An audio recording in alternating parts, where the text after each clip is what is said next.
misalkan namanya juga belajar ya, di situ kita harus tahu ancamannya. Oh, bakalan gagal komunikasi nih kalau misalkan saya nge-MC atau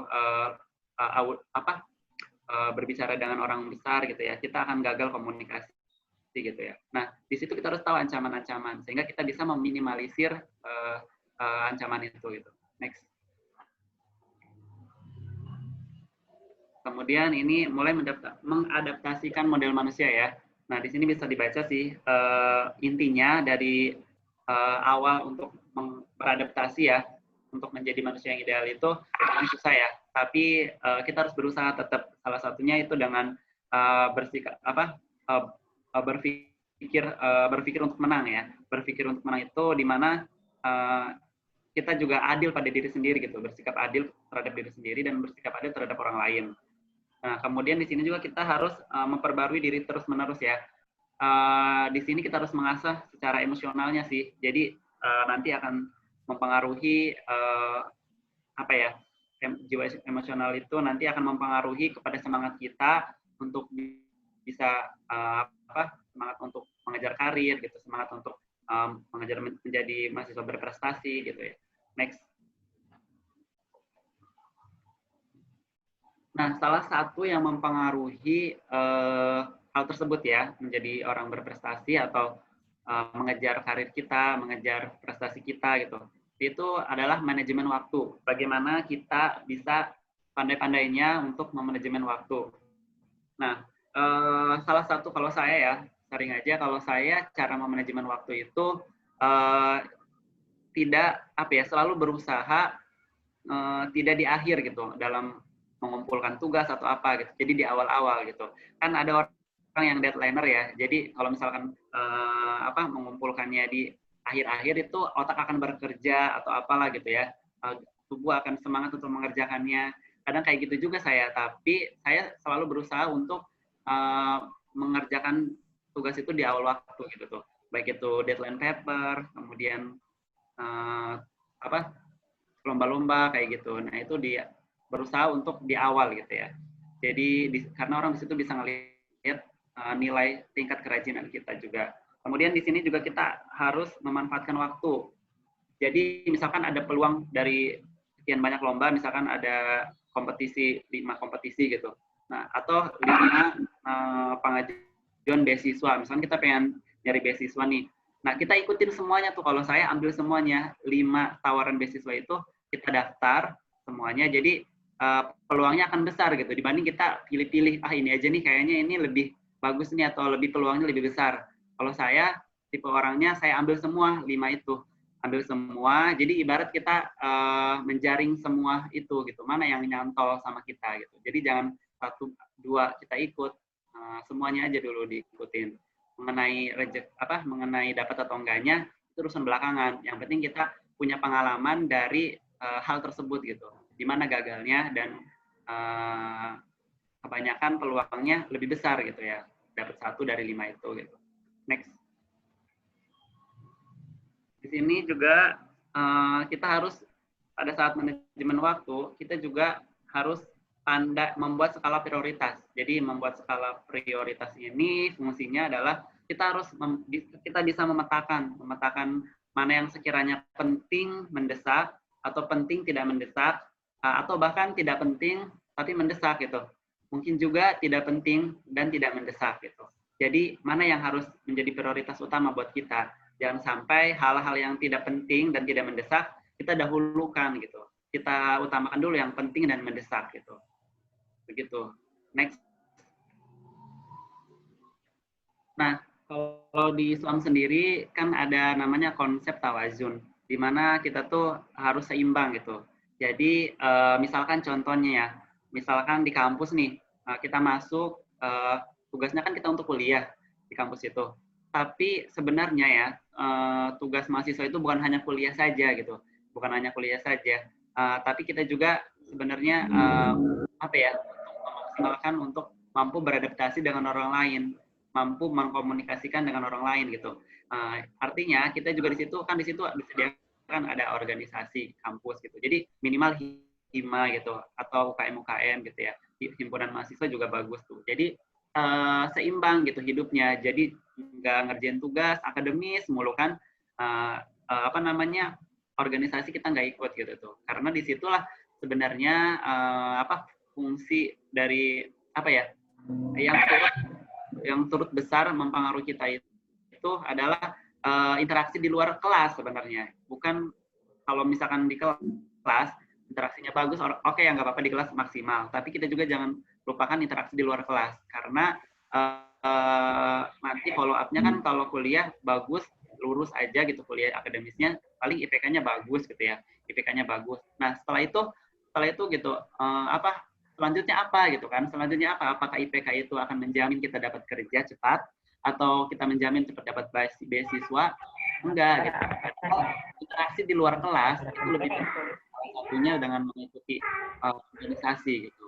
Jadi karena di situ kita memiliki channel atau networking dengan teman-teman kita, tidak selingkar satu jurusan saja, tapi di luar fakultas, bahkan di luar universitas gitu. Nah, jadi upayakan mengikuti organisasi gitu. Karena rata-ratanya teman-teman saya yang namanya yang dapat beasiswa LPDP, dapat beasiswa luar negeri juga, itu rata-ratanya orang berorganisasi. Jadi bukan hanya jago di kelas. Dan kebanyakannya orang yang jago ke kelas itu, kebanyakannya juga sih, kurang saya temui gitu di apa kancah-kancah nasional dan mungkin internasional. Karena bulan pemerintahnya ini ya. Kita jago kelas, jago di luar kelas. Pemerintah. Next. Next. Next. Itu untuk wakil.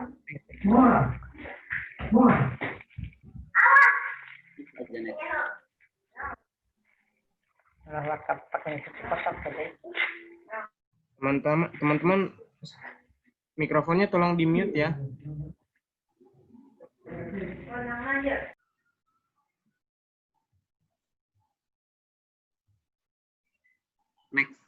Next.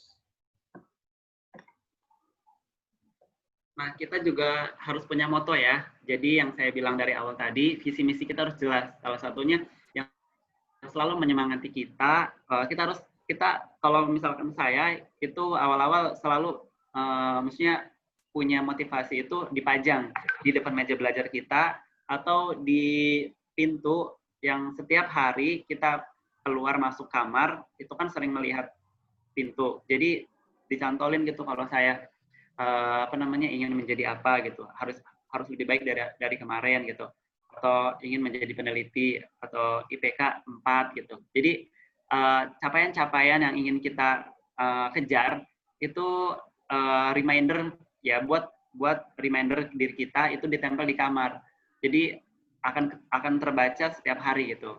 Oh iya, saya harus IPK-nya 4. Jadi nggak malas gitu. Jadi kitanya bangkit lagi gitu. Jadi awalnya kita terpuruk atau malas-malasan, ketika kita ngelihat moto kita di kamar kita setiap hari gitu, kita akan bangkit lagi gitu. Jadi kita salah satu moto saya itu hari ini harus lebih baik dari kemarin gitu. Walaupun hasilnya nggak jauh lebih baik, tapi yang penting kita usaha gitu. Jadi untuk urusan hasil yang saya bilang tadi urusan nanti. Yang penting kita usaha dulu. Jangan sampai kita sudah pesimis dulu. Nah itu artinya kita sudah kalah pada diri kita sendiri gitu. Next. Nah kita juga harus pandai mengelola aktivitas. Jadi kita setiap hari itu harus punya target. Pokoknya setiap hari harus punya target. Kalau ini karena waktunya terbatas ya, jadi tadinya kita kan harus punya target nih. Nah, nanti teman-teman bisa buat ya, misalkan satu hari 3 target. Nah, 3 target ini langkah-langkahnya seperti apa untuk mencapainya? Misalkan kalau saya dalam 1 bulan ada 3 target. Misalkan target pertama harus selesai analisis sampel misalkan. Kemudian yang kedua harus selesai menganalisis data. Kemudian yang terakhir minggu terakhir itu harus selesai dituangkan dalam bentuk tulisan gitu. Jadi dalam 1 bulan misalkan 3 target. Nah, selesai atau tidak selesai, yang penting kita usaha gitu. Nah, saya bilang jadi mengusahakan sekeras mungkin tercapai. Kalau misalkan ada hal-hal yang mempengaruhi tentang ketercapaian target kita, itu di luar kuasa kita gitu. Jadi yang penting kita usaha dulu, terus aja usaha, urusan hasil nanti belakangan. Next. Nah, ini motivasi juga motivasi untuk berprestasi ya. Jadi ini akan dipengaruhi sebenarnya nanti ada faktor keluarga pengaruhnya ya, faktor situasi sama faktor individu. Jadi ketika kita sebenarnya kita tuh bisa memaksimalkan potensi diri pada saat menjadi mahasiswa pertama kali menjadi mahasiswa S1 ya. Di situ karena banyak sekali peluang-peluang untuk lomba, kemudian peluang-peluang untuk sukses di akademis di kelas gitu, kemudian membangun channel atau networking yang baik gitu untuk kedepannya. Disitulah. Nah, tapi kadang kita terpengaruh dengan faktor keluarga misalkan. Jadi faktor keluarga yang maksudnya gini, ada faktor keluarga ini menganggapnya faktor negatif, ada juga yang faktor positif. Kalau saya adalah faktor positif, tergantung orangnya. Nah, faktor positif itu ketika prestasi saya dipersembahkan untuk orang tua, untuk ibu atau untuk ayah, nah ya, sehingga bisa bangga gitu ya orang tuanya. Disinilah kekuatan saya untuk out of the box menjadi maksimal gitu ya untuk mengejar target itu. Kemudian faktor situasi. Jadi misalkan situasi kita nggak punya uang gitu. Kebetulan ada lomba yang hadiahnya menggiurkan gitu. Untuk misalkan untuk biaya sekolah, untuk biaya adik gitu. Jadi situasinya kita istilahnya bisa nggak punya uang lah lagi, termasuk orang yang tidak mampu gitu ya. Jadi di situ bisa menjadi kekuatan untuk bisa untuk ikut lomba itu dan memenangkan lomba itu. Kemudian ada faktor individu. Nah, di sini faktor individu itu kembali pada diri kita. Jadi ada kategori yang tadi malas, kemudian ada kategori itu kan dari diri kita sendiri ya, malas. Kemudian ada juga yang kayak amatiran gitu, coba-coba gitu, nggak dengan serius gitu. Jadi faktor individu ini sebenarnya kita bisa manajemen diri kita sendiri gitu, karena kan ada pada diri kita. Jadi kita bangkit dengan sendirinya, salah satunya dengan tadi kayak memasang logo-logo moto di dalam kamar kita gitu ya, target-target kita, capaian-capaian target kita. Jadi itu akan mengingatkan kita untuk mengejar target itu. Next. Nah, tadi yang saya bilang, jadi sebenarnya kalau konsep saya itu di sini mahasiswa profesional itu dia bisa memaksimalkan untuk kuliahnya, dia juga bisa memaksimalkan untuk organisasinya yang dia ikuti, dia juga bisa memaksimalkan untuk keluarganya. Jadi keluarga di sini bukan berarti yang sudah menikah ya, tapi di sini juga kan ada orang tua, ada ibu gitu, ada ayah gitu ya. Jadi waktu saya kuliah, saya serius di dalam kelas gitu ya. IPK jangan sampai, target saya juga minimal IPK jangan di bawah 3 gitu ya. Minimal IPK jangan di bawah 3 dan mengejar IPK di atas 3,5. Karena di situ saya bisa mendapat peluang untuk daftar beasiswa PPA gitu dan Jarum dan sebagainya gitu. Kemudian di sini organisasi. Di sini untuk mengejar prestasi di luar kelas gitu, kayak misalkan ikut lomba-lomba, membangun jejaring sosial gitu ya, jejaring yang baik gitu. Karena di sini juga sangat penting organisasi itu. Jadi kita nggak ketahuannya berprestasi dalam kelas aja gitu, tapi kita juga di luar kelas. Atau bahkan misalkan di luar kelas nih, di dalam kelas ini kita kurang kompeten gitu ya, banyak yang pinter-pinter gitu, IPK kita di atas 3 tapi di bawah 35 gitu. Nah, kita bisa berperan memaksimalkan di organisasi gitu tuh. Jadi yang mungkin yang secara akademis kurang bisa di non akademis dimaksimalkan gitu tuh. Jadi kita enak gitu bisa di organisasi dimaksimalkan ya. Next. Maaf Kak Imat, waktunya 5 menit lagi ya. Oh ya, oke. Ini bisa dibaca sendiri. Artinya di sini kita harus tahu harus tahu diri kita sendiri, dan sehingga kita bisa memaksimalkan potensi kita dan bisa memaksimalkan waktu yang kita punya. Next. Nah, ini beberapa prestasi yang bisa memacu semangat teman-teman juga ya. Di sini ini waktu di Untirta semua. Ini waktu di Untirta semua. Jadi apa namanya ini PKM dapat dana 12.500.000. Kemudian ini didanai juga, maksudnya pertama kali naik pesawat itu ini dah tahun 2012 gitu ya, naik pesawat gratis gitu ya kan. Ini juga karya tulis di Makassar. Ini juga naik pesawat gratis ke Surabaya naik pesawat gitu. Maksudnya orang-orang kan naik kereta gitu, tapi saya didanai sama rektorat itu suruh naik pesawat gitu. Kemudian ini ke Australia gitu. Dan ini waktu itu KKN juga bener, KKN kebangsaan itu KKN yang nasional yang dibiayai semua dikasih oleh pemerintah ya, dan pesawat juga ditanggung gitu. Malah kita dikasih uang dan setelah itu diinapkan di hotel gitu. Setelah kita mengabdi di pelosok negeri perbatasan Malaysia, kita setelah itu kita difasilitasi di hotel gitu. Jadi kayak itu juga sih kok kayak bertolak belakang gitu. Ketika kita mengabdi di pelosok negeri yang benar-benar SDM-nya kurang berkualitas gitu ya, dan SDA dan SDM-nya gitu. Terus kitanya malah setelah itu dikasih fasilitas yang mewah gitu. Next. Nah ini ya beasiswa, mungkin nanti teman-teman yang baru masuk perguruan tinggi Untirta ya bisa apply beasiswa PPA, nggak tahu masih ada atau udah nggak ada ya, PPA dan BBM, kemudian beasiswa bidik misi nih yang kenapa saya merahin dari beberapa ini karena ini yang waktu itu yang familiar ya waktu di kampus gitu. Next. Nah ini yang di luar kampus, nah ini yang lagi tren ya. Siapa sih yang nggak tahu beasiswa LPDP? Siapa sih yang nggak tahu beasiswa DAAD? Karena di sini teman-teman jangan mau rugi gitu, karena pemerintah sudah menyediakan alokasi dana besar-besaran di beasiswa LPDP ini gitu. Jadi kita bayar listrik, kita bayar pajak, itu dikelola oleh Kementerian Keuangan dan dituangkan di beasiswa LPDP ini. Jadi kita harus jangan mau rugi gitu. Banyak sekali teman-teman saya yang orang punya, tapi dia play beasiswa LPDP gitu tuh.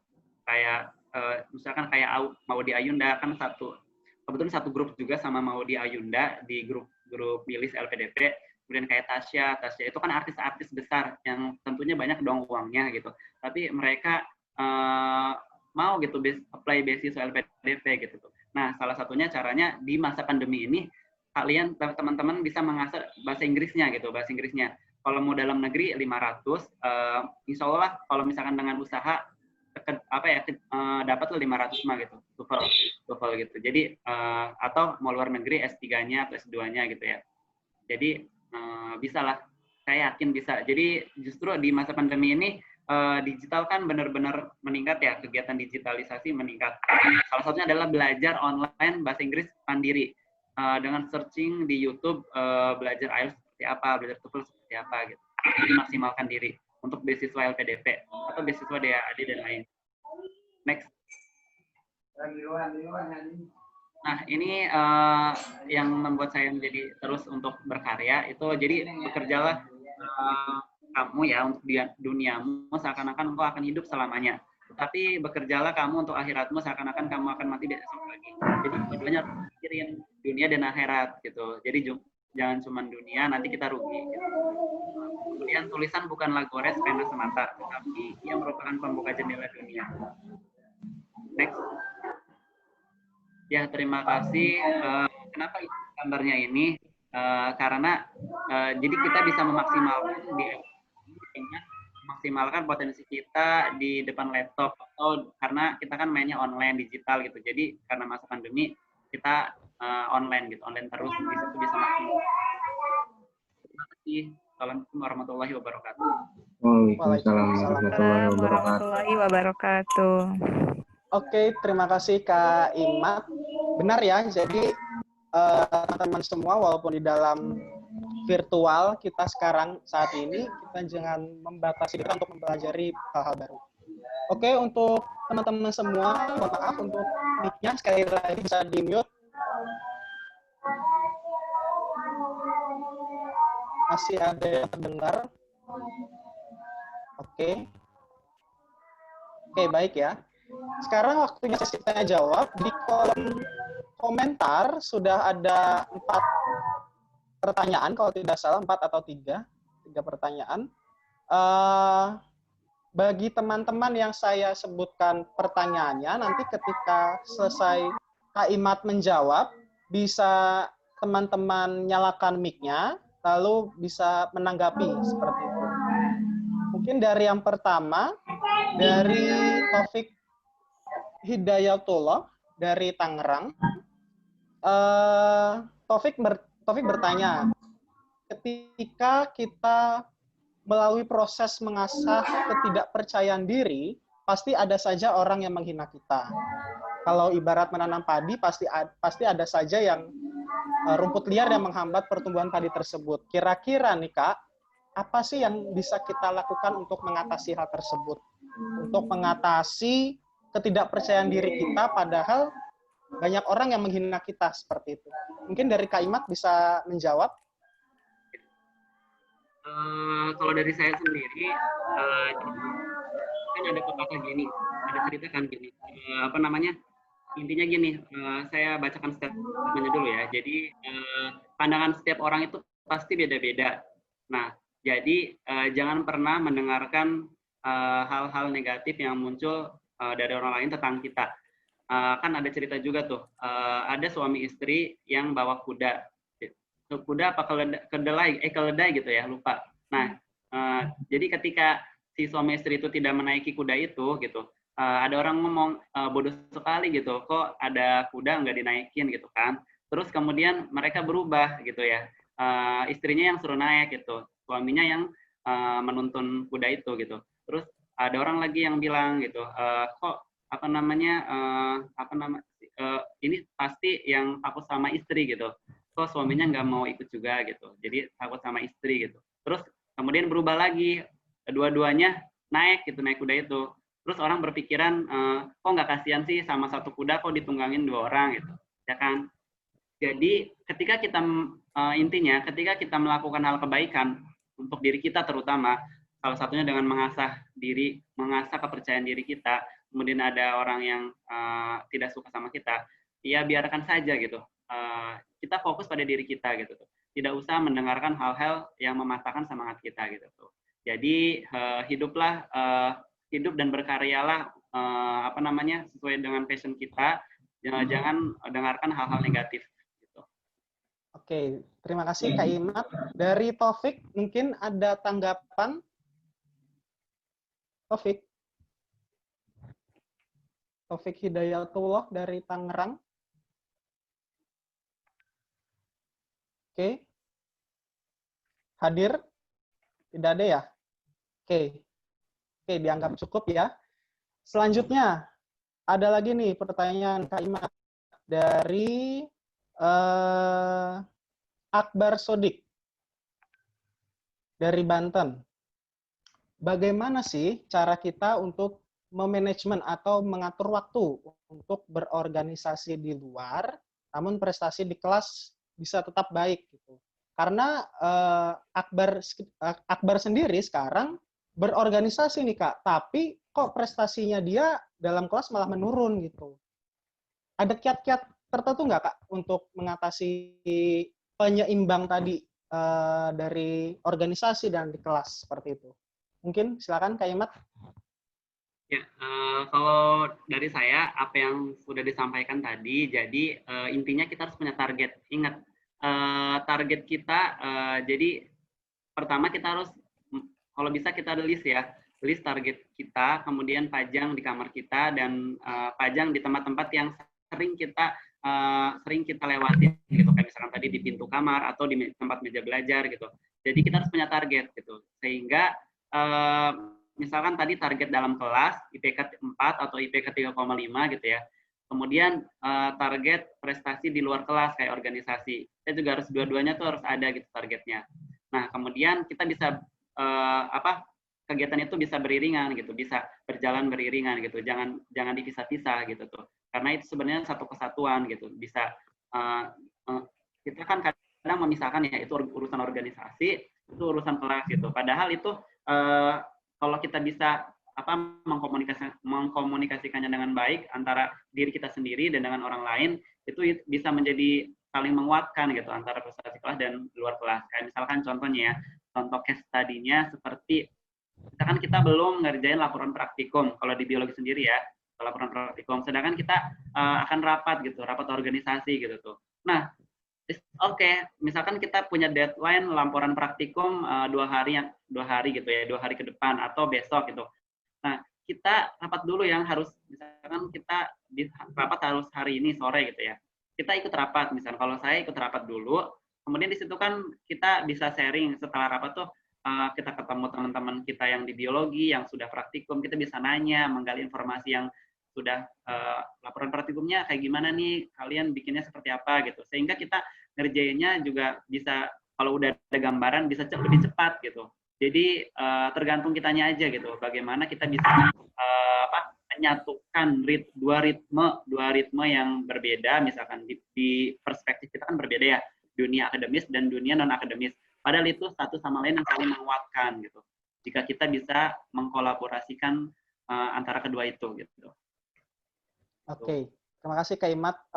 Berarti dari Akbar ya, mungkin penyeimbang lagi-lagi, penyeimbang prioritas kamu tuh yang mana? Atau bisa jadi dua-duanya prioritas seperti itu, bisa kamu atur sendiri.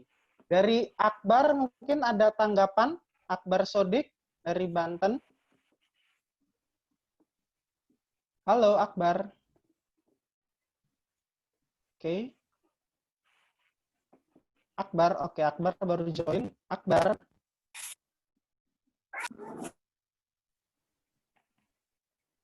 Bisa dinyalakan mic-nya? Halo Akbar. Halo, maaf sinyal. Ya. Oke. Tadi sudah menyimak penjelasan dari Kak Imat? Iya, sudah. Terima kasih atas. Oke. Sudah ya, oke, terima kasih. Bisa dimatikan mic-nya lagi?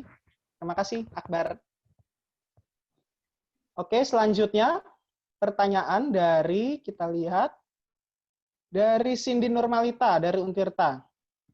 Saya ingin bertanya, izin bertanya, apakah jika kita terkadang terlalu tinggi bermimpi dan dianggap banyak halu, kebanyakan halunya, itu boleh nggak sih sebenarnya? Kemudian orang-orang mungkin bilang itu tadi halu ya, bilang itu ketinggian, tapi itu sebenarnya boleh nggak sih Kak?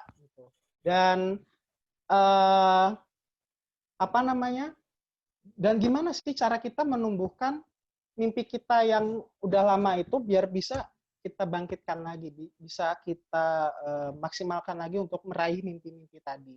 Jadi ada dua nih ya pertanyaannya dari Cindy. Yang pertama, bagaimana sih bagaimana sih sikap kita seharusnya ketika kita melihat, ketika kita punya mimpi, kemudian orang-orang di sekitar menganggap mimpi kita itu terlalu tinggi dan terlalu banyak imajinasi lah seperti itu. Dan yang kedua, terkait dengan tadi bagaimana cara menumbuhkan mimpi yang sudah dilupakan. Seperti itu Kak. Bisa dijawab mungkin Kak Ima, silakan. Ya, sebenarnya ya memang segala sesuatu hal yang kita ingin capai itu atau gini. Jadi ada istilah gini, ada pepatah apa yang kita raih saat ini adalah itu mimpi yang sudah kita sebelumnya sudah kita impikan gitu tuh. Jadi misalkan saya jadi peneliti nih, nah itu sebenarnya saya udah memiliki mimpi dari awal gitu tuh. Meskipun waktu itu mimpinya bukan jadi peneliti, tapi jadi dosen gitu ya. Mimpi saya waktu dari SMA masuk ke perguruan tinggi itu pengen jadi dosen. Nah intinya tidak jauh dari situ gitu tuh. Dosen sama peneliti kan kurang lebih sama gitu tuh. Banyak juga yang peneliti yang menjadi dosen tamu gitu. Nah jadi bermimpilah. Memang jadi justru bermimpilah setinggi mungkin ya. Jadi kalau bisa ya kan ada pepatah mimpi setinggi langit gitu ya. Jadi nggak apa-apa, it's okay. Justru dari situ misalkan kita mimpi ingin jadi presiden gitu misal itu. Jadi nanti jatuhnya kita jadi menteri gitu. Jadi makanya itu fungsi dari mimpilah setinggi langit gitu. Karena nanti kalau kita mimpinya kependekan atau lebih rendah, nanti usaha kita juga nggak lebih semangat gitu. Kalau misalkan mimpi kita lebih tinggi gitu ya, nah usaha kita juga akan keras gitu. Meskipun nanti jatuhnya bukan jadi hal-hal yang kita impikan gitu. Jadi intinya kita boleh bermimpi, namun ingat kita juga harus diiringi dengan usaha agar itu bukan halu, bukan hanya imajinasi saja, imajinasi belaka, kita juga harus semangat. Jadi seiring dengan usaha kita gitu. Kalau mimpinya tinggi, usaha kita juga harus tinggi gitu. Nah, kemudian bagaimana menumbuhkan mimpi yang telah lama dilupakan gitu. Nah, karena kita kan saya udah bilang harus punya target. Nah, target itu misalkan dikala beberapa hari, misalkan kita sering tidak semangat sehingga mimpi itu hilang begitu saja gitu. Nah, caranya adalah kita melihat sosok figur kita gitu. Misalkan sosok figur kita Habibie gitu. Bagaimana dia usaha-usahanya untuk menjadi seorang engineer gitu. Atau kita lihat sosok idaman kita misalkan siapa gitu yang kita idolakan. Kemudian kita sering juga mengikuti workshop seminar motivasi atau seminar misalkan kita ingin menjadi dosen gitu. Nah, kita juga harus punya sosok yang kita idolakan. Misalkan dosen kita yang kalau di biologi misalkan Bu Pipit gitu. Oh, Bu Pipit itu S1-nya waktu itu di UI, IPK-nya sekian, S2-nya di UI juga, IPK-nya Bu Pipit itu waktu di UI 3,9 gitu ya. Itu kenyataan, beliau IPK-nya 3,9 gitu. Nah, itu menjadi charge semangat kita gitu untuk Bu Pipit aja bisa gitu. Saya ingin jadi dosen kayak Bu Pipit juga gitu tuh. Maka kita akan kembali ruh mimpi itu akan merasuki kita kembali untuk semangat kembali mengejar mimpi itu, menjadi dosen kah, menjadi peneliti kah, menjadi menteri kah apa gitu. Jadi kita juga penting memiliki sosok pribadi yang kita pribadi itu mengagumi gitu. Sehingga kita bisa melihat bagaimana perjuangan dia, bagaimana usaha dia, bagaimana target-target yang sudah dia capai gitu. Gitu. Oke, terima kasih Kak Imat. Dari Cindy Normalita, ada yang ingin ditanggapi? Iya, terima kasih Kak Arif, Kak Imat. Insya Allah paham. Oke, terima kasih Cindy. Baik, jadi tadi ya tentang mimpi. Kita tidak boleh, tadi balik lagi ke pertanyaan pertama tadi, mimpi setinggi langit boleh, jangan jangan terdistraksi, jangan terbagi fokus kita terhadap mimpi kita yang di depan seperti itu. Tapi usaha kita juga harus semaksimal mungkin kita lakukan seperti itu. Oke, untuk pertanyaan selanjutnya datang dari Sri Rahayu Untirta. Saya izin bertanya, misalkan kita tuh sebenarnya memiliki potensi tentang apapun nih Kak, tapi kita tidak memiliki rasa pede untuk nunjukin itu ke publik, nunjukin potensi kita itu ke publik. Plus, anggapan orang lain lagi nih, bilang, lu nggak mampu, kamu nggak mampu, kita itu tidak mampu. Tapi, itu justru membuat, malahan jadi menjadikan kita tidak percaya diri. Lagi-lagi tidak percaya diri intinya. Bagaimana solusinya? Apakah kita harus menyombongkan kemampuan kita? Jadi kita punya potensi, tapi kita tidak pede, plus kita takut dengan anggapan orang di sekitar kita. Apa kita harus show off? Kita harus sombong dengan potensi kita itu, atau bagaimana? Mungkin begitu, Kak Imat. Silakan dijawab, Kak. Ya, kembali lagi kepada pertanyaan tadi saya lupa ya, yang tentang tidak percaya diri ya.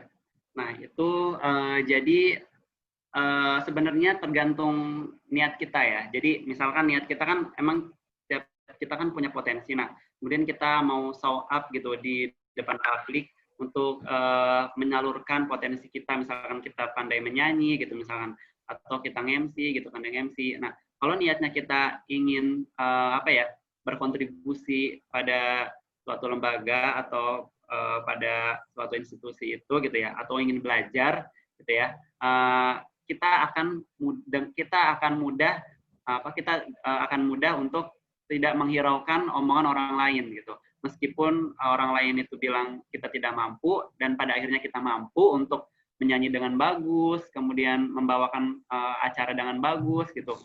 Dan niat kita gitu ya. Kadang kalau niat kitanya bagus, lurus gitu ya, ingin belajar gitu, mengasah kemampuan bahasa saya di depan publik, kita akan mudah menghiraukan omongan negatif orang lain gitu.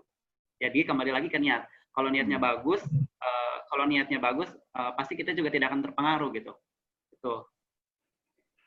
Oke, terima kasih Kak Imat. Bagaimana tanggapannya dari Sri Rahayu? Silakan. Alhamdulillah sudah cukup, Kak. Oke, Terima kasih. terima kasih. Oke, terima kasih Sri Rahayu. Jadi kembali lagi ya, balik lagi. Bagaimana cara kita untuk meniatkan usaha-usaha kita, meniatkan potensi kita agar lebih terlihat lagi sehingga orang-orang yang di luar itu tidak bergunjing lagi, tidak ngomongin kita lagi dengan potensi-potensi kita yang sebenarnya kita miliki itu. Nah, mungkin pertanyaan terakhir ya dari Ria Putri Oktalia dari Untirta. Ria ini ingin bertanya Kak Imat tentang tiga pedoman utama kakak dalam menggapai mimpi. Nah, ini pertanyaan pamungkas nih ya. 3 pedoman utama, 3 hal yang kakak miliki untuk menggapai mimpi. Silakan Kak Imat bisa dijawab. Pedoman ya, kayak udah apa aja ya pedoman. Iya betul. Panduan praktikum ada. Ya, kalau bisa dibilang sih bukan pedoman ya, tapi yang menjadi power ya, kekuatan saya selama ini sehingga saya tetap semangat gitu untuk menggapai mimpi-mimpi itu sampai terwujud gitu. Adapun hal-hal yang tidak terwujud itu di luar kuasa saya gitu tuh.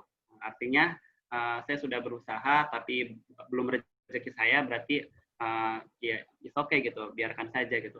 Nah, hal ini yang sudah sampai saat ini saya rasakan sampai menjadi peneliti di LIPI gitu ya. Saya sangat bersyukur gitu ya, saya sangat bersyukur dan jadi intinya sih usaha tidak akan pernah mengkhianati hasil meskipun ada ketika kita usaha mau menggapai A gitu ya, tapi kita tidak dapat menggapai A gitu.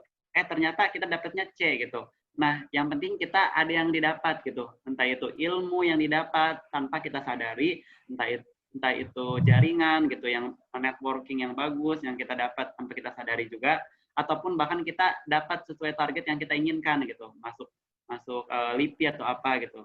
Nah, jadi intinya adalah pedomannya adalah tetap menjaga komitmen usaha ya, tetap menjaga komitmen mengejar target kita. Kemudian yang kedua adalah tetap kita berbakti kepada orang tua. Jadi yang kedua ini yang paling penting sebenarnya, kan ada doa orang tua itu lebih afdol gitu. Jadi apa-apa saya sering minta doa kepada ibu, terutama ibu. Jadi ibu itu lebih istilahnya mustajab gitu doanya. Ibu itu ibarat sebenarnya kalau orang Cina ini mengatakan orang Cina itu ibu itu keberuntungan. Jadi ibu itu membawa keberuntungan. Jadi siapa saja yang durhaka kepada ibunya, entah itu durhaka kayak tidak berbakti, tidak mengurusnya, atau tidak sering menjenguknya gitu tuh, atau marah-marah, nah itu pasti ada hal-hal kesulitan dalam mencapai targetnya gitu. Nah oleh karena itu kalau saya mau apa-apa nih, mau tes, mau les, atau mau belajar, atau mau mengerjakan apa yang sifatnya kompetisi, atau sifatnya banyak orang yang memperebutkan, saya selalu minta doa kepada ibu gitu. Jadi ingat itu tips yang paling utama sebenarnya. Jangan lupakan ibu dalam langkah-langkah kita untuk meraih prestasi. Kalau yang masih punya bapak ya ibu dan bapak gitu. Itu yang akan mempermudah jalan kita untuk mengejar mimpi itu. Itu sih. Oke, terima kasih Kak Imat. Dari Ria Putri Oktalia, mungkin ada tanggapan? Halo Ria. Iya, Kak. Ya, mungkin ada yang ingin ditanggapi atau sudah cukup?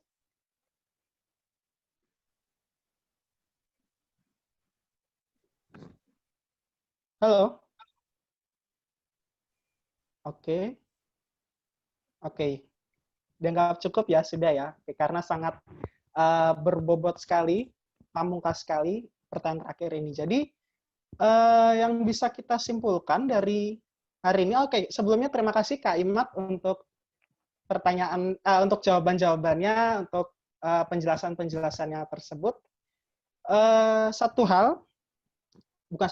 Beberapa poin yang bisa kita dapatkan dari webinar kita kali ini adalah yang pertama, terkait mimpi. Kita boleh bermimpi setinggi langit. Lagi-lagi, kita boleh bermimpi setinggi langit. Mimpi apapun itu silakan.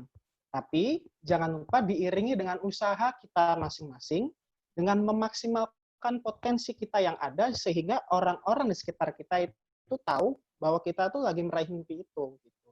Jadi jangan sampai kita down, kita lesu, kita lemas ketika mendengar, melihat orang-orang meremehkan kita. Dan yang bagus juga dari pengalaman dan sharing Kak Imat tadi adalah bahwa lagi-lagi komitmen tentang apa yang akan kita jalani, tentang apa yang akan kita usahakan ke depan itu harus selalu dijaga. Dengan demikian motivasi-motivasi kita untuk melakukan hal tersebut itu juga akan ada seperti itu. Dan yang terakhir adalah doa orang tua, restu orang tua, restu ibu yang sungguh nyata dan hadir di dalam setiap langkah-langkah kegiatan kita. Oke, terima kasih untuk semuanya. Dari operator atau dari yang lain, kita apakah ada sesi foto? Screen record mungkin? Ada? Kak Ilham belum dinyalain. Iya, kita sesi foto dulu. Teman-teman mungkin bisa dinyalain itunya ya. Dinyalakan videonya. Kamera teman-teman bisa dinyalakan. Ya, kameranya bisa dinyalakan. Iya.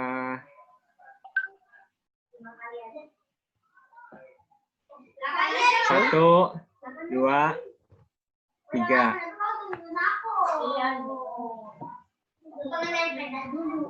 Iya, satu kali lagi ya, teman-teman. Oke, sekali lagi. Tunggu. Sekali lagi. Satu, dua, tiga. Oke, terima kasih teman-teman. Oke, terima kasih Kak Ilham.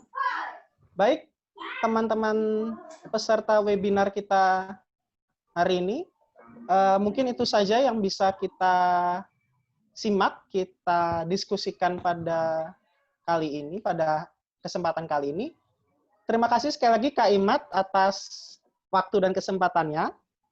Dan semoga apa yang kita diskusikan hari ini bisa menumbuhkan semangat kita untuk meraih mimpi-mimpi kita dan juga terus mengusahakan potensi kita ke depannya. Baik, itu saja dari saya.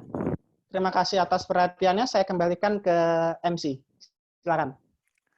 Oke, baik. Terima kasih kepada moderator dan juga Kak Imat selaku pemateri yang sangat luar biasa ya. Ini betul-betul mencarger kembali ya semangat kita. Karena mimpi ini tuh tidak hanya bagi yang masih ada di bangku sekolah atau kuliah, tapi itu punya semuanya ya. Terutama kita yang memang generasi-generasi muda gitu ya, yang masih memiliki semangat yang tinggi untuk meraih mimpi dan banyak melakukan hal-hal positif lainnya yang bermanfaat tentunya pastinya. Sangat-sangat luar biasa. Mungkin dari saya mengingatkan terlebih dahulu ya, karena setelah ini kita akan lanjut kepada sesi yang kedua, materinya yaitu adalah launching dari komunitas Merangkai Indonesia. Jadi dimohon teman-teman masih tetap standby di aplikasi Zoom ini, karena nanti sebentar lagi saya akan mengirimkan link absensi ya. Jadi link absensi ini nanti silahkan teman-teman isi untuk mendapatkan sertifikat seperti itu ya. Baik, acara yang selanjutnya adalah launching komunitas Merangkai Indonesia yang akan disampaikan langsung oleh pendirinya, yaitu adalah Muhammad Fadli. Kepada Kak Muhammad Fadli disilahkan. Baik, terima kasih. Assalamualaikum warahmatullahi wabarakatuh. Waalaikumsalam warahmatullahi wabarakatuh. Waalaikumsalam warahmatullahi wabarakatuh. Sangat semangat sekali. Yang saya cintai dan saya hormati, pemateri yang sangat luar biasa, menginspirasi kita semua, memotivasi kita semua, Kak Muhammad Hikmatullah, teman-teman Merangkai Indonesia, Ketua Pelaksana yang saya hormati, Kak Ilham Nur Seha, dan jajaran pengurus, ada Arif, Fitri, Kak Yopi, kemudian ada Kak Adit di sini juga hadir, kemudian dan teman-teman dari berbagai provinsi, ada saya lihat dari Lampung Selatan kemarin, Jakarta, kemudian dari Banten juga ada. Mudah-mudahan kita semua diberikan kesehatan oleh Tuhan Yang Maha Kuasa. Baik, saya grogi sekali siang hari ini karena saya yakin di hari Jumat yang berkah ini, cita-cita dan impian kita tercapai semuanya. Amin. Dan saya melihat ini kan kelihatan nih sebenarnya beberapa wajah-wajah yang saya lihat teman-teman semangat, dan tadi terlihat ada beberapa orang yang kurang percaya diri. Dan saya melihat kenapa misalkan perbedaan orang yang sukses dan tidak sukses itu memang terletak di kepercayaan diri dan keberanian. Itu salah satunya. Nah, mudah-mudahan ke depan Merangkai Indonesia ini mampu memunculkan keberanian, kepercayaan diri, serta sedikit mungkin tidak banyak memotivasi teman-teman semua.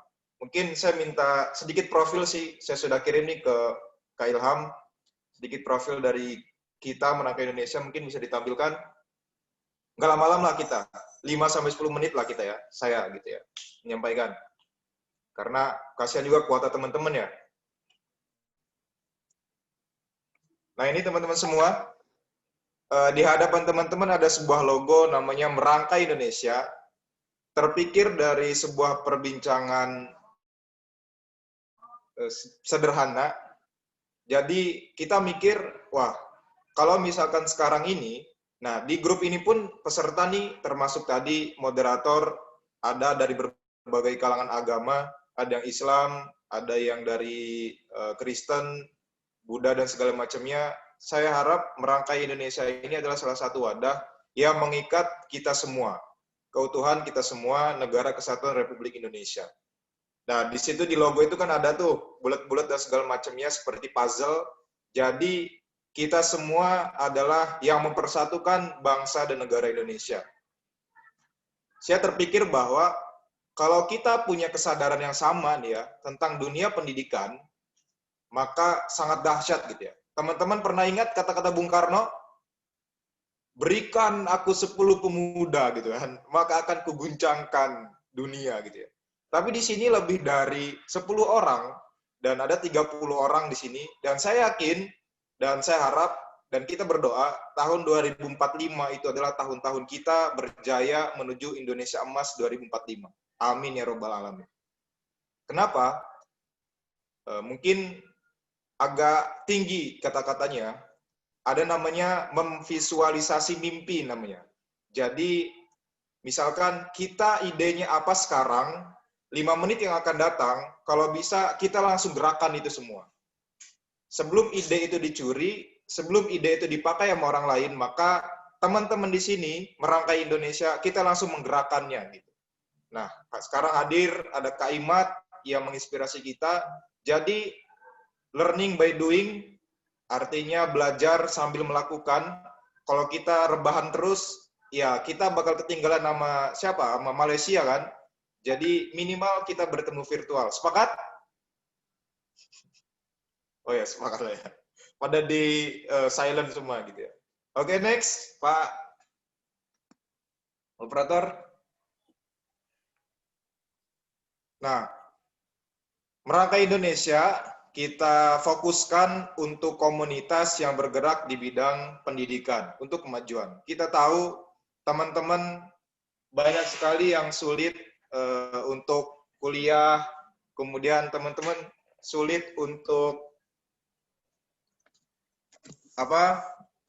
sulit untuk masuk atau membiayai biaya kuliah teman-teman semua, dan salah satunya komunitas ini mudah-mudahan mampu mewadahi teman-teman di bidang itu, seperti itu.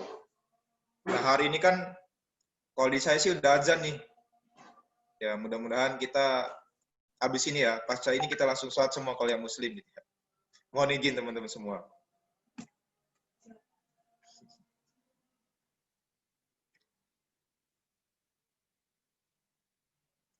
Oke, dipercepat ya. Oke, next aja deh. Ke Kak Ilham. Nah, ini para foundernya. Ada saya sendiri, Muhammad Fadli, ada Kak Adit, kelihatan juga yang pakai masker. Ada Kak Ilham nih, Ilham Nur Sehani yang tampan dan menggoda. Dan ada Aprian yang belum bisa bergabung. Dan kami sendiri berupaya untuk bukan cuma kami yang dapat keuntungan, tapi teman-teman semua yang dapat keuntungan. Kalau misalkan kita bisa gerak bersama, kenapa nggak bareng-bareng gitu? Kenapa kita harus sendiri-sendiri? Kayak begitu sih. Dan ini juga ada Kak Arif, ada Fitri, terima kasih atas kontribusinya. Dan teman-teman semua, mudah-mudahan kita semua tetap mengikuti agenda-agenda Bangsa Indonesia. Oke, terakhir. Nah, ini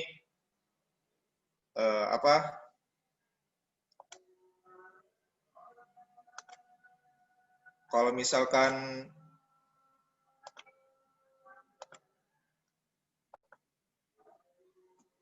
misalkan kita bisa bersama-sama, kenapa tidak seperti itu? Dan saya berdoa apa yang dicita-citakan teman-teman tercapai semuanya. Amin ya robbal alamin. Saya teringat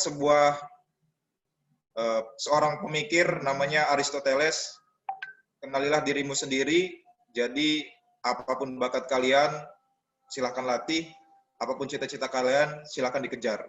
Dengan mengucap Bismillahirrahmanirrahim, maka merangkai Indonesia dengan ini saya launching dan saya nyatakan siap untuk memberikan kontribusi untuk Indonesia. Bismillahirrahmanirrahim. Terima kasih. Itu dari saya. Assalamualaikum warahmatullahi wabarakatuh. Terima kasih para peserta. Iya. Waalaikumsalam warahmatullahi wabarakatuh. Ya, Masya Allah ya. Ya, salah satu pendiri ini juga tidak kalah menggebu-gebunya ya. Luar biasa. Semoga komunitas Merangkai Indonesia ini memang betul-betul dapat memberikan kontribusi yang nyata ya, dan dirasakan manfaatnya sangat luas gitu ya. Amin amin ya robbal alamin. Baik, terima kasih sekali lagi Kak Fadli telah menggugah dan telah mencas lagi ya kalau misalkan bahwasannya pendidikan itu pun penting gitu ya untuk kita perhatikan seperti itu. Baik, saya ucapkan terima kasih banyak kepada para peserta ya yang telah meluangkan waktunya, yang telah bersedia untuk mengikuti webinar ini. Dan ingat, yang tadi mencatat itu sangat baik ya, karena ketika ilmu tidak diikat dengan tulisan itu akan lupa, apalagi tidak dilakukan. Maka apa yang tadi sudah kita dapatkan sama-sama mampu kita aplikasikan dan kita coba ya. Yang tadi saya dapat itu adalah seperti kita menuliskan cita-cita kita pada tempat-tempat yang mudah kita lihat. Nah, itu silakan nanti dipraktikkan oleh kita semua seperti itu. Oke, mungkin itu saja dari saya, dan mengingatkan juga untuk mengisi formulir yang telah dikirimkan linknya pada aplikasi Zoom untuk mendapatkan e-sertifikat. Marilah kita sama-sama akhiri webinar ini dengan mengucapkan lafaz hamdalah. Alhamdulillahirabbil alamin. Terima kasih banyak kepada pihak-pihak. Ya, terima kasih banyak kepada pihak-pihak yang telah terlibat, para peserta. Semoga kita bisa berjumpa di lain kesempatan ya.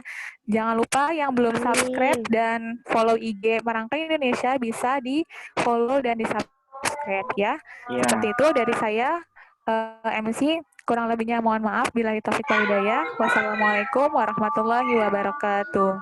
Waalaikumsalam warahmatullahi wabarakatuh. Terima kasih teman-teman. Waalaikumsalam warahmatullahi wabarakatuh. Yang sudah subscribe dan juga follow Instagramnya. Semoga Merangkai Indonesia bisa semakin besar ya. Terima kasih sekali lagi. Ya, terima kasih. Sampai berjumpa di lain kesempatan teman-teman. Semuanya. Teman-teman yang lain mungkin boleh live ya Kak Ilham ya? Ya, boleh. Kita jangan dulu apa?